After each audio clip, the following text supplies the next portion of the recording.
Mas vamos lá. Hoje eu gostaria de meditar com vocês, partindo de Mateus capítulo 7. Mateus 7, 13 e 14.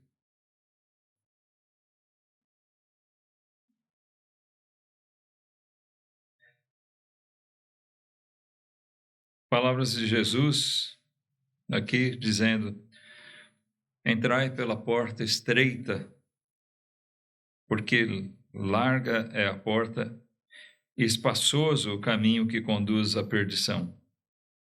E muitos são os que entram por ela. E porque estreita é a porta e apertado o caminho que leva à vida, e poucos há que a encontrem.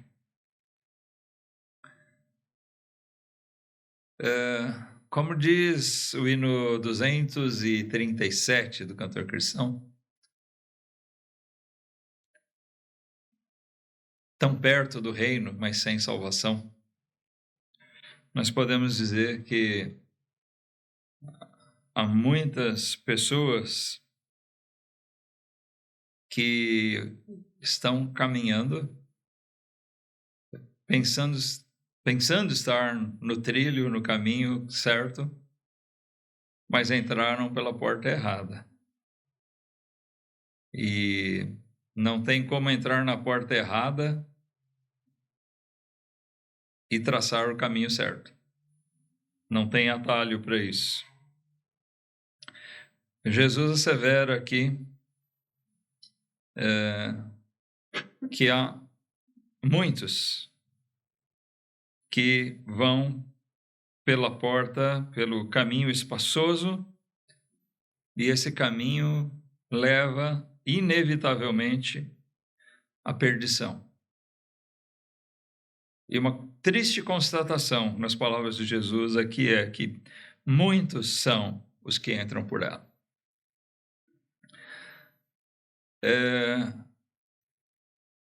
Quando nós vemos essa passagem aqui, nós pensamos em dois extremos.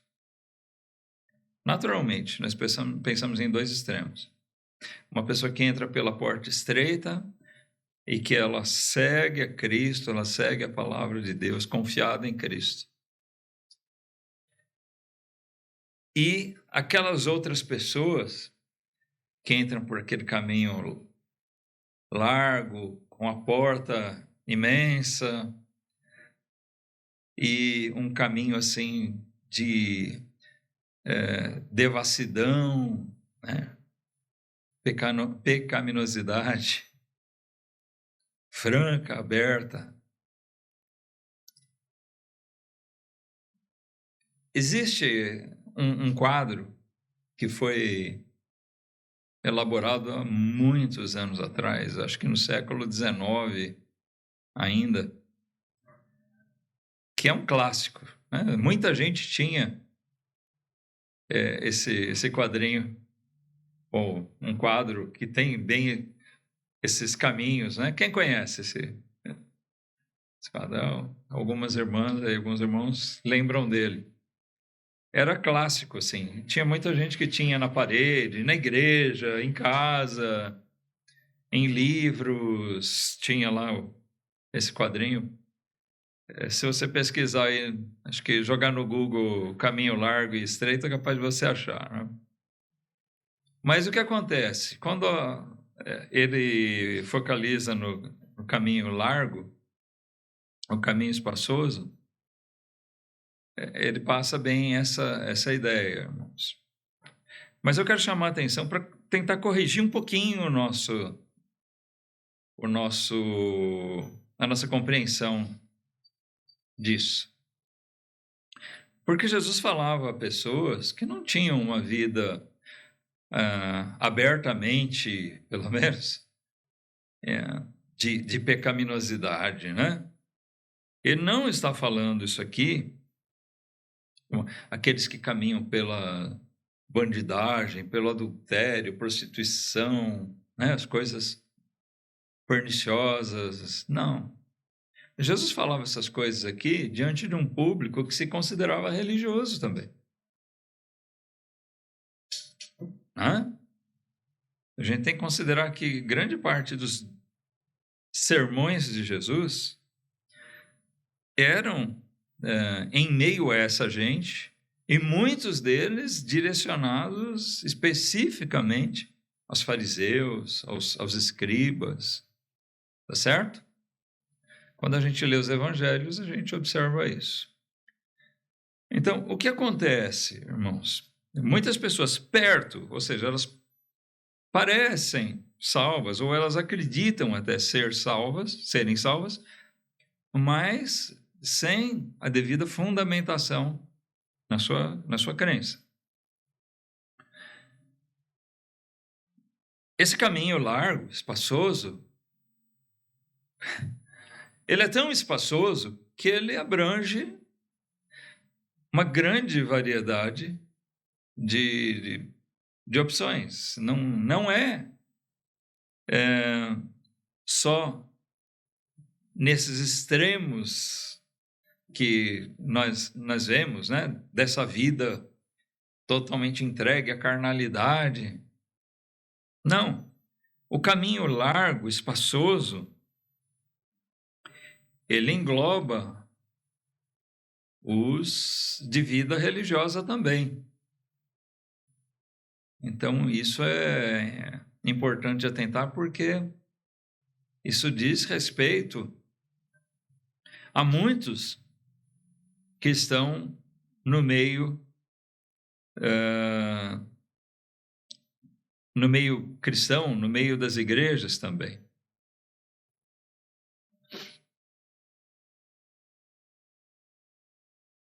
Em Lucas 13, eu gostaria de convidar vocês a irem lá. Depois nós vamos voltar para esse capítulo 7, tá? Se você quiser deixar marcado. Mas nós vamos ver uma outra passagem lá em Lucas 13, onde também o assunto é esse. Versículo 23, Lucas 13, 23. Ele diz assim, escreveu Lucas aqui. E disse-lhe alguém da multidão disse ao Senhor Jesus: Senhor, são poucos os que se salvam? E ele lhe respondeu. É interessante, né? Antes de ler a resposta de Jesus aqui, já perceberam que Jesus nunca dá uma resposta simples e óbvia? Né? Cada pergunta era motivo para ele trazer um grande ensinamento. Jesus tinha muito a ensinar. Ele não responde simplesmente sim ou não. Não. Toda a resposta de Jesus, ela tem um ensinamento precioso relacionado àquilo. Então, não é só questão de serem poucos ou serem muitos os que se salvam. Ele vai nos dizer aqui, versículo 24: esforçai-vos para entrar pela porta estreita.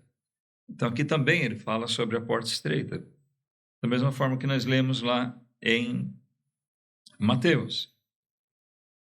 Ele segue dizendo: por quê? Porque eu vos digo que muitos procurarão entrar e não poderão. Quando o pai de família se levantar e cerrar, ou seja, fechar a porta, e começar desde fora a bater à porta, dizendo: Senhor, Senhor, abre-nos. E respondendo ele vos disser: não sei de onde vós sois, então começareis a dizer: temos comido e bebido na tua presença, e tu tens ensinado nas nossas ruas. E ele vos responderá: digo-vos que não vos conheço, nem sei de onde vós sois. Apartai-vos de mim, vós todos os que praticais a iniquidade. Ali haverá choro e ranger de dentes. quando virdes Abraão, Isaque e Jacó e todos os profetas no reino de Deus, e vós lançados fora. E virão do Oriente e do Ocidente, e do Norte e do Sul, e assentar-se-ão à mesa no reino de Deus. E eis que derradeiros há que serão os primeiros, e primeiros há que serão os derradeiros. Então a gente percebe que a resposta de Jesus assim, não é simplista, mas não podemos dizer que a resposta não seja objetiva.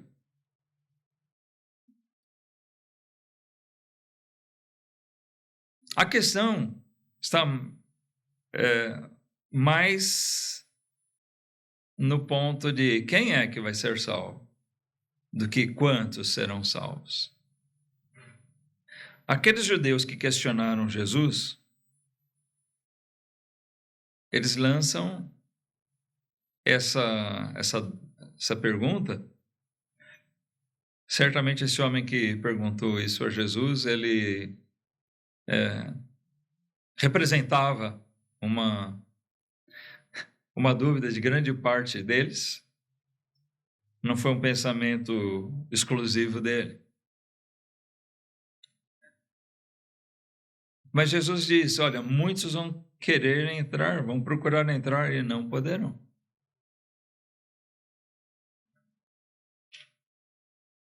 Vocês percebem que o quadro que Jesus pinta aqui é diferente daquele quadro que eu mencionei agora há pouco?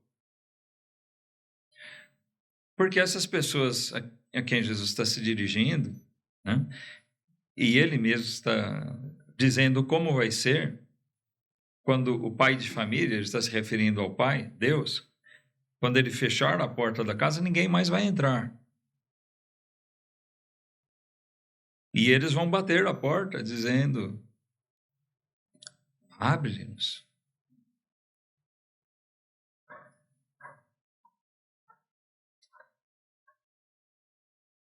Alguém aqui, né, era costume, né, nas casas antigamente, ter essa questão do pai impor hora para os filhos voltar para casa. Hoje acho que está tão largado que o filho tem chave, ele entra, sai, volta a hora que quer, às vezes o pai nem vê, né? Mas era muito comum aqui no Brasil, né, na nossa cultura, os pais colocarem hora, olha, tá hora em casa. E alguns ponham regra, olha, se você não voltar até tal hora, não entra. Não tinha chave, não. Eu tranco que você não entra. Você vai passar a noite fora. Então, o camarada que queria chegar em casa, ir para sua cama, direitinho, quentinho, ele sabia que ele tinha que chegar na hora certa, né? O pai de família aqui de Jesus age assim, com severidade, com rigor, falando, eu vou fechar a porta e quando eu fechar a porta vocês não vão entrar mais. E não adianta bater.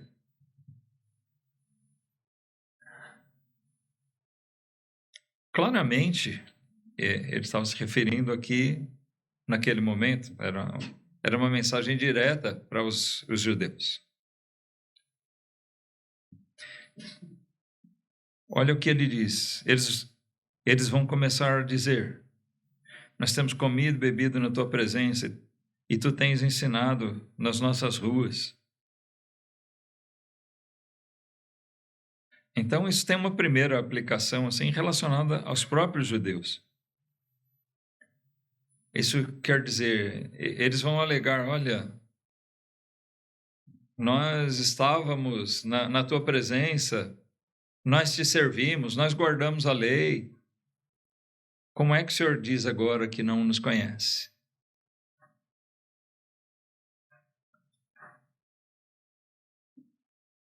Ele diz, nesse dia vai haver choro e ranger de dentes.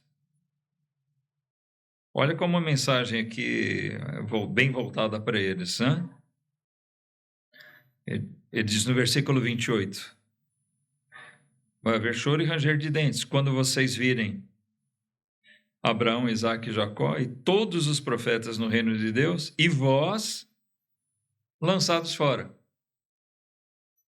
Os seus pais, seus antepassados, os profetas, os patriarcas, Abraão, Isaque e Jacó, na glória de Deus, no reino de Deus, e vocês fora. Então se aplica aquilo que eu mencionei do hino também, né? Pessoas que estiveram tão perto do reino, mas vão ficar fora do reino. Eles vão contemplar Abraão, Isaque, Jacó e os profetas no reino de Deus e eles fora.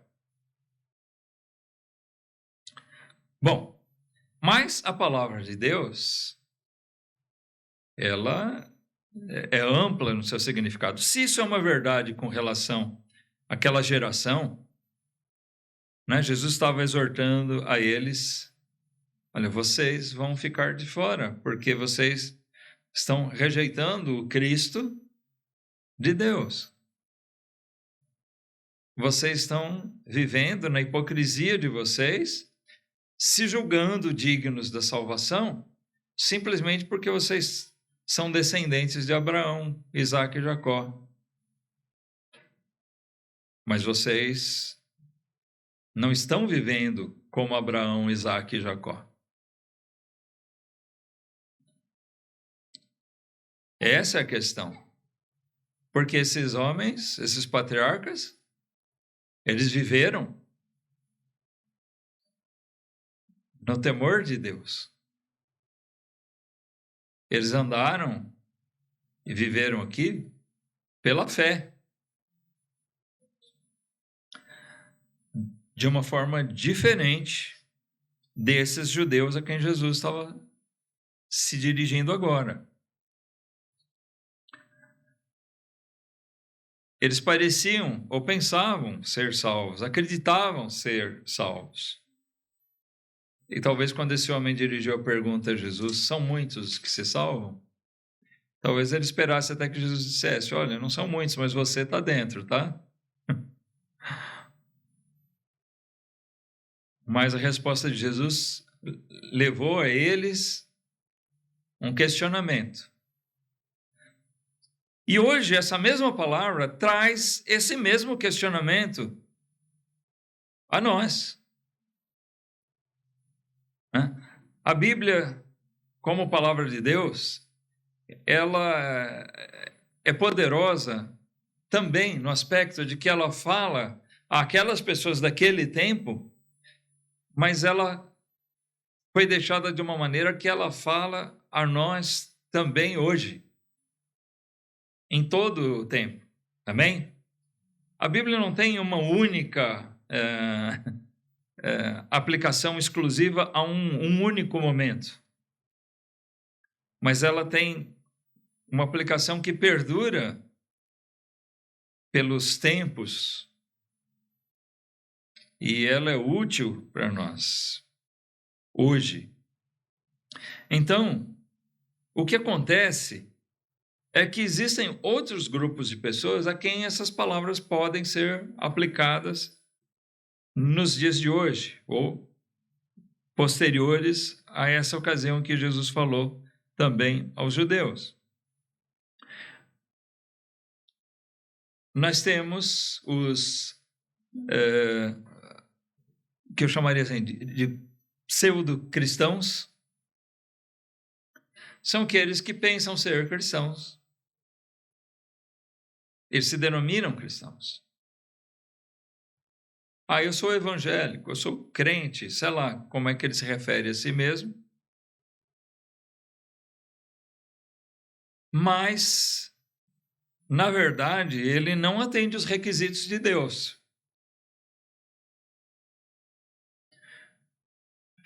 Jesus diz que muitos vão estar nessa condição.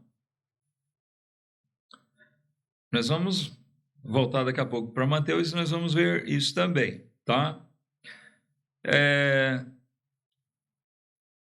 Então tem os judeus que pensam ser salvos porque são descendentes de Abraão, mas vão ficar perto do reino, perto, bem perto, porque eles têm a palavra de Deus ali, mas perto, mas ficar do lado de fora. Tem os pseudo-cristãos que estão dentro das igrejas. Eles fazem parte de igrejas, verdadeiras ou falsas, mas eles estão aí. Eles têm a Bíblia, eles têm pregações, mas também vão ficar perto do reino, estão perto do reino, mas também não vão entrar. E tem também aqueles que a gente... É um grupo amplo até, mas aqueles que se dizem assim, os amigos do evangelho. Já ouviu essa expressão? São pessoas que elas não fazem parte de uma igreja, mas elas fazem parte talvez de uma família cristã. Eles mesmos não professaram fé nenhuma, não vivem o cristianismo, mas eles se dizem amigos. Eles assistem cultos, ou com frequência, ou eventualmente. Às vezes eles até ofertam na igreja. Eles participam de algumas coisas, demonstram até um certo interesse,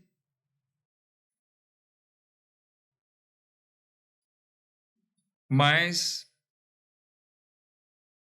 eles estão andando no caminho espaçoso. Eles não entraram pela porta estreita. E dessa maneira, eles também ficam tão perto do reino, mas sem salvação.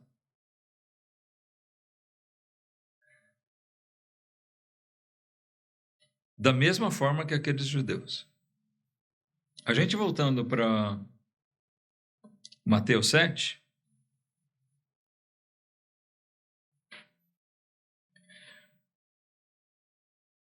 no versículo 21,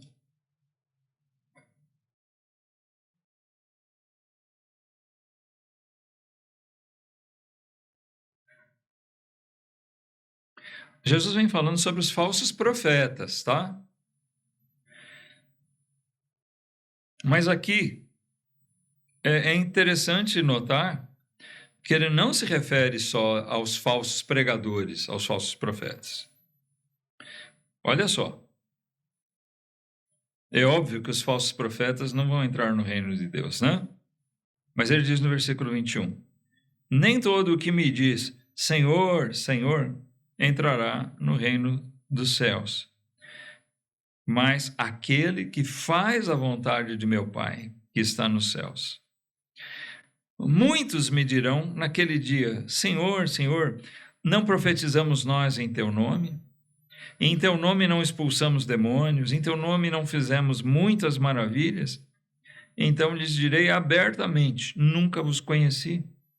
Apartai-vos de mim, vós que praticais a iniquidade.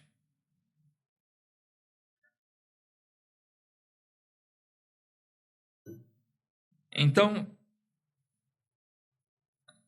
aqui nessa passagem, nós vemos que não são só os judeus, mas aqui ele parece estar falando de pessoas que iriam integrar as igrejas. Pessoas que falaram em nome dele, agiram em nome dele, que trabalharam em nome dele. Até obreiros, então, são incluídos nessa lista. Mas se os próprios pregadores estão incluídos aqui, quem dirá aqueles omissos que não fizeram nada? Né? Não é aplicado somente a eles também. Porque ainda esses vão alegar o que Jesus está chamando a atenção. Vai ter aqueles que vão alegar. Nós fizemos coisas em teu nome. Nós pregamos, nós profetizamos, nós expulsamos demônios até em teu nome. E ele vai dizer, não vos conheci. Agora, isso aqui não elimina aqueles que não fizeram nada. Ele está dizendo, vai ter até esses aqui. Mas muitos que vão estar enganados, porque, né? Talvez, desses exemplos que eu dei, muitos vão estar enganados, dizendo, mas olha, eu ia nos cultos, olha, eu cheguei até a ofertar, eu paguei o dízimo, como muitos gostam de usar, né? Eu paguei o dízimo várias vezes, eu ajudei a igreja, eu fiz isso ou aquilo para a igreja, para os crentes. Eu andava com eles. Sabe, nada disso vai servir.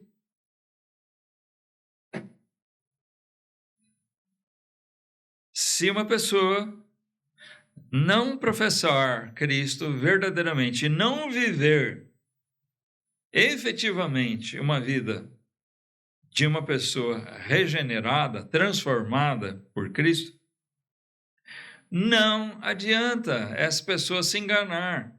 Ela estar andando no caminho espaçoso, largo, seja da devassidão, seja da religiosidade, né? Tem muita gente que diz, eu vou ser religioso, mas eu vou ser religioso ao meu modo. Cada um tem a sua religião, tá? Eu não estou falando denominação, mas quando eu digo que eu vou ter a minha religião, eu tenho o meu próprio jeito de adorar a Deus. Tem um dito muito popular aí, né? Que todos os caminhos levam a Deus. É uma mentira. Né? Pegaram, talvez, todos os caminhos levam a Roma e colocaram que todos os caminhos levam a Deus de uma forma absurda, porque a Bíblia, quando ela fala de Deus, ela fala que só existe um caminho, e esse caminho é Jesus. Eu sou o caminho, a verdade e a vida. Ninguém vai ao Pai a não ser por mim. Então, é uma porta estreita, não tem várias opções.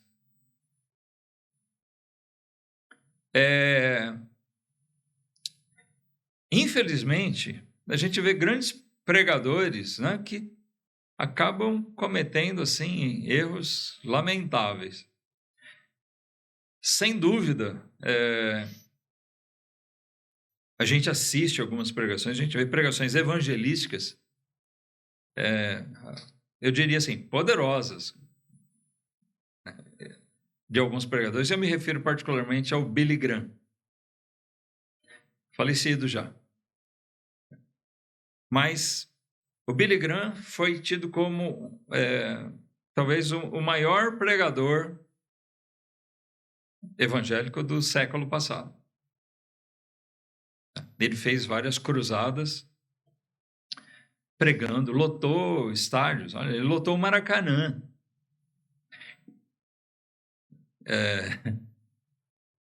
E na época que o Maracanã cabia muito mais gente do que hoje, né? Acho que hoje está limitado, acho que coisa de 80 mil, coisa assim. Era muito mais, não sei, acho que foram 180 mil pessoas, se não me engano, tá? Mas pior, não foi uma noite só, foram 3. Tá? E dizem, muita gente se converteu pelas pregações dele. E se você assistir na internet, tem algumas pregações dele realmente tocantes, muito boas. Mas, numa fase mais avançada da vida dele, ele chegou a dizer bobagens, né, de que até pessoas que não conheciam Cristo poderiam ser salvas. Ué, o que aconteceu com esse homem eu não sei. Porque se ele pregava com tanta firmeza a necessidade de arrependimento e fé em Cristo, por que ele escancarou aquela porta estreita que ele pregava antes? Eu não sei, lamentável isso. Maculou realmente a biografia dele para mim. Mas qualquer pregador que dê a entender, ou que sugira que há outras possibilidades de alguém ser salvo, de alguém chegar ao reino de Deus, a não ser por Cristo, está contradizendo a Bíblia. Não é questão de gostar ou não da pessoa, gostar ou não do Billy Graham. Como eu disse, você assiste, pelo menos eu assisti trechos de pregações, e eu gosto muito de várias coisas que eu vi. E já na minha infância eu ouvia muito falar.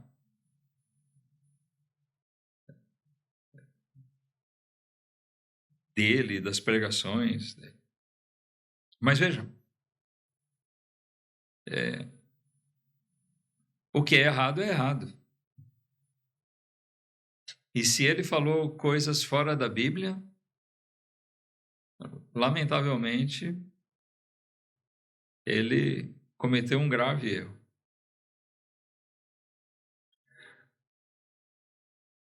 O caminho, a porta é estreita, o caminho é estreito.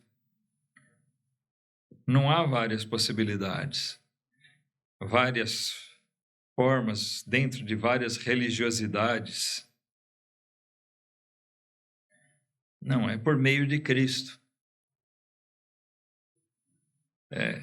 Ele realmente é o caminho, e uma pessoa... Não adianta ser amigo do Evangelho.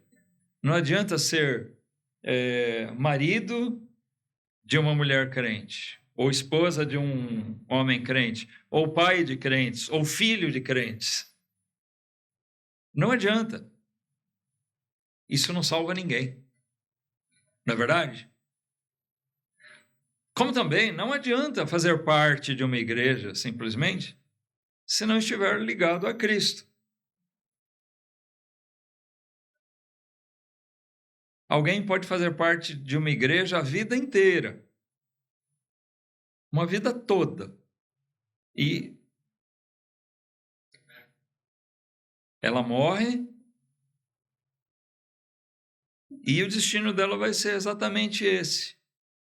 Ela vai bater a porta, mas não vai abrir. A grande questão é que não seja esse o meu caso ou o seu caso. Né? Que nós não sejamos amigos, né? Porque se isso se aplica a alguém, eu nem posso chamar você de irmão. De verdade, irmão em Cristo, né? Porque se uma pessoa está sem Cristo, ela ainda é simplesmente um amigo. Não é um filho de Deus, logo não é irmão daqueles que são filhos dele. Mas assim, que não seja o seu caso de você estar tão perto do reino. Talvez você ser membro dessa igreja.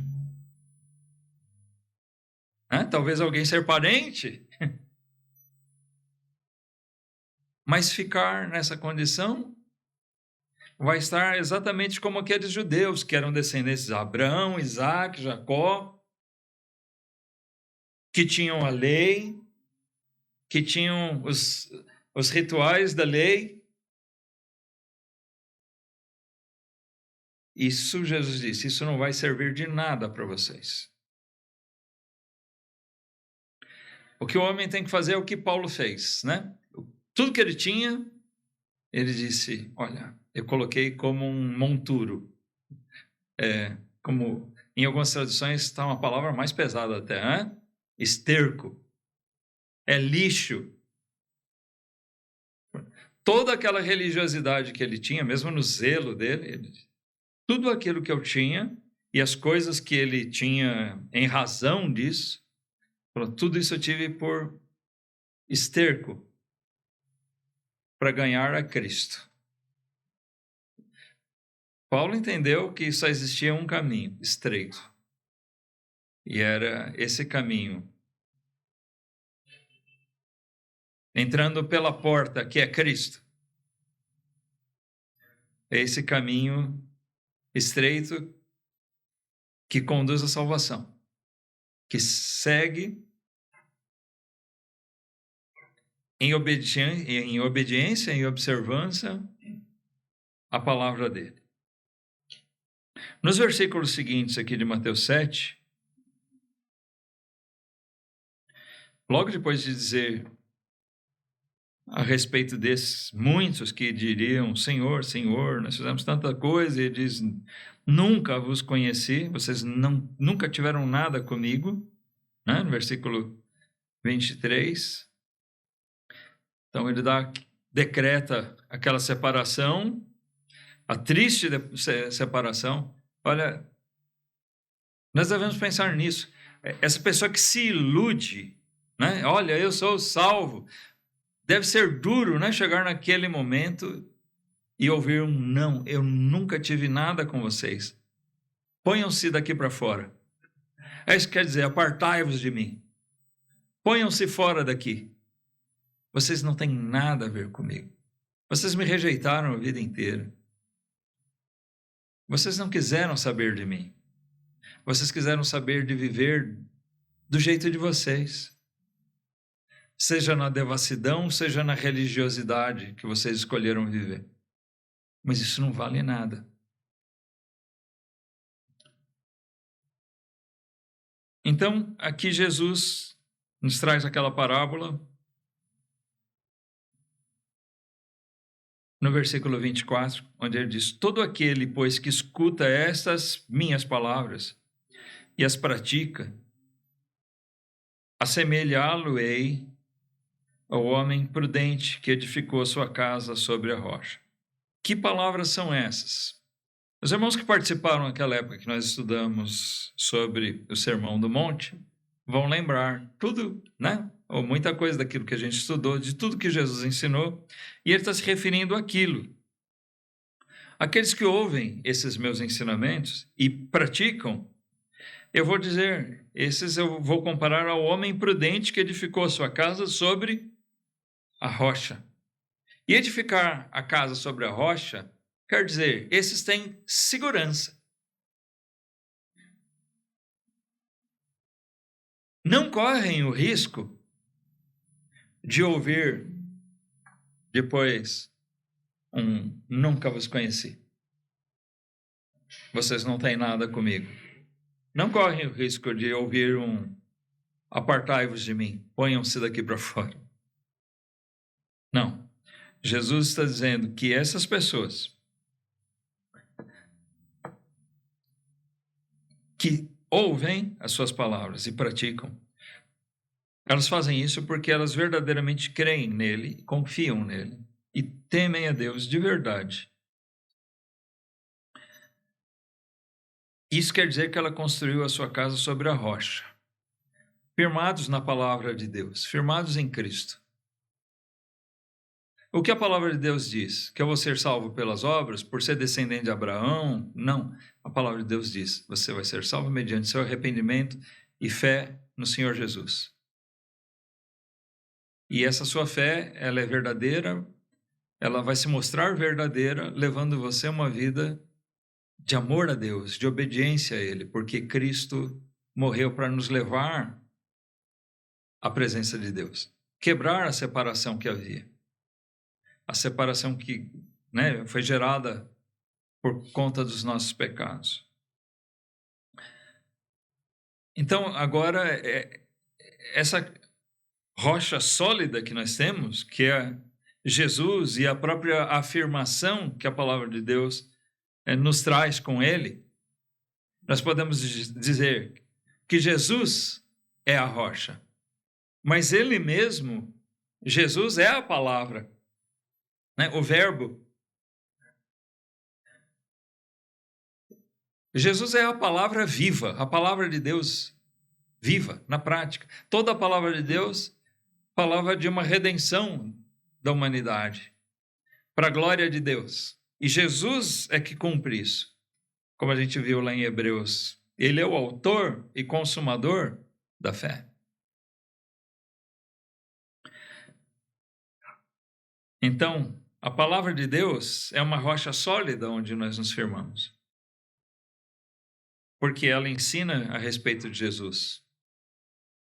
E ele personifica essa rocha, essa solidez de alguém que realmente visa a certeza do reino, a certeza de salvação. Jesus diz: esse homem que ouve as suas palavras e pratica, né? Voltando aqui no versículo 24, ele diz: eu comparo esse a um homem prudente que construiu, que edificou a sua casa sobre a rocha. E o que acontece? Versículo 25. Desceu a chuva, aqui é a enxurrada, e correram rios, e assopraram ventos e combateram aquela casa, e não caiu, porque estava edificada sobre a rocha. E aquele que ouve essas minhas palavras e não as cumpre, compará-lo-ei ao homem insensato, que edificou sua casa sobre a areia. E desceu a chuva, e correram rios, e sopraram ventos, e combateram aquela casa, e o que aconteceu? E caiu, e foi grande sua queda.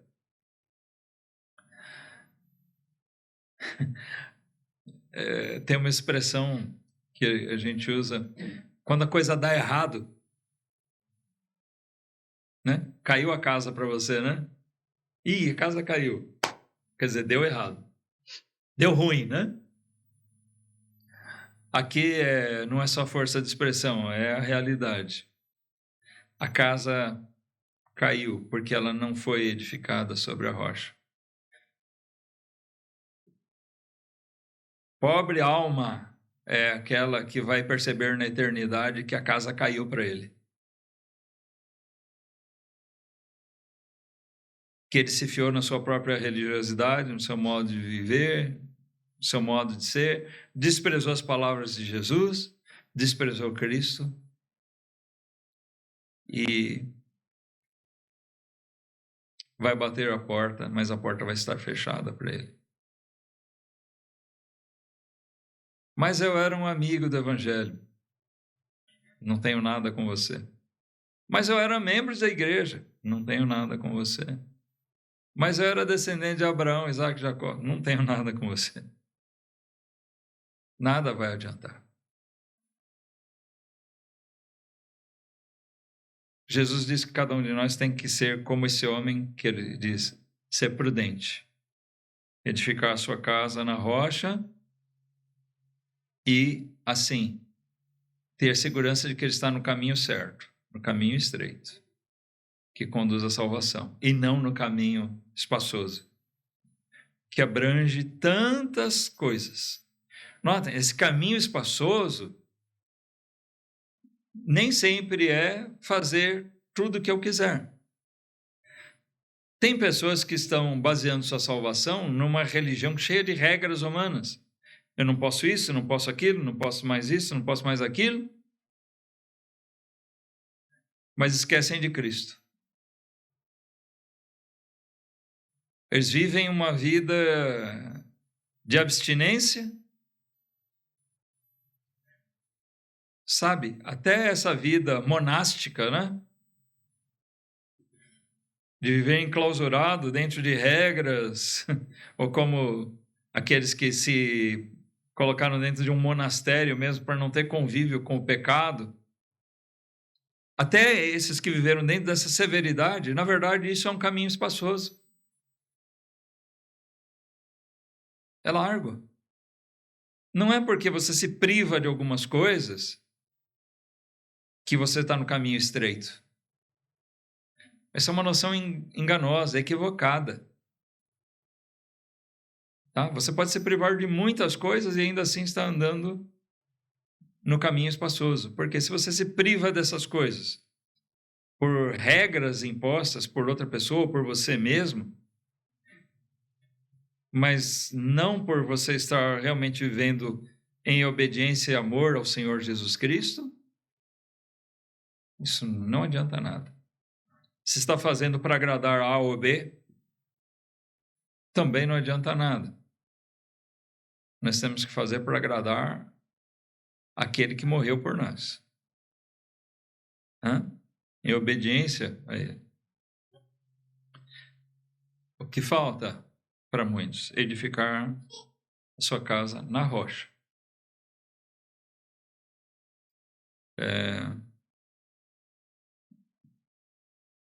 Então, a gente observa aqui que Jesus tratou desse tema em algumas oportunidades. Nem importa para nós se vão ser muitos ou poucos que serão salvos. Para mim, o que interessa é que eu esteja entre eles. E, de fato, eu gostaria que todos nós, hoje, estamos aqui meditando na Palavra de Deus, que a gente possa ser contados entre os salvos. Que Deus abençoe sua palavra. E que a gente possa afirmar nossa vida, mesmo na nossa casa, na rocha,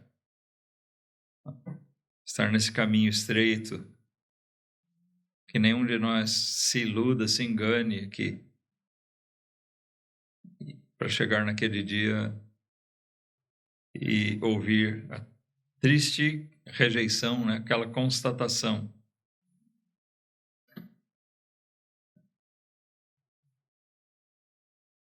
Não tenho nada.